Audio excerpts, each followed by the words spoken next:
আমার কাছে বিশ্বাস করবেন, আমার কাছে বহু অন্যায় তদবির আছে, যেই মুহূর্তে তদবিরগুলা মানি না, দেখা যায় যার তদবির অন্যায় তদবির আমি রাখি নাই, কিছুদিন পর সে আমাকে ভারতের দালাল, তারপরে বলা শুরু করে দেয় 40-50 বছর আগে আমার সাথে কার কোন সম্পর্ক ছিল সেটা নিয়ে বিভিন্ন প্রোগ্রাম বানানো শুরু করে দেয়, যা ইচ্ছা বলে ওই যে ঝিনুক নীরবে সহ সহ্য করে যায়, কিচ্ছু করি না, কিচ্ছু বলি না, মামলা তো দূরের কথা, কোনো উত্তরও দেই না যে ঠিক আছে দায়িত্ব আছে এখন থাক।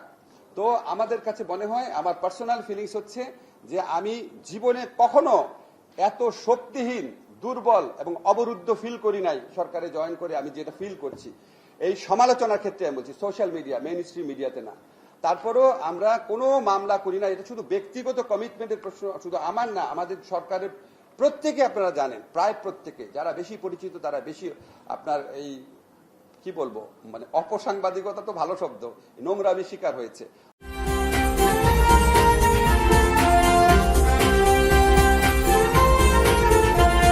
News vision digital multimedia.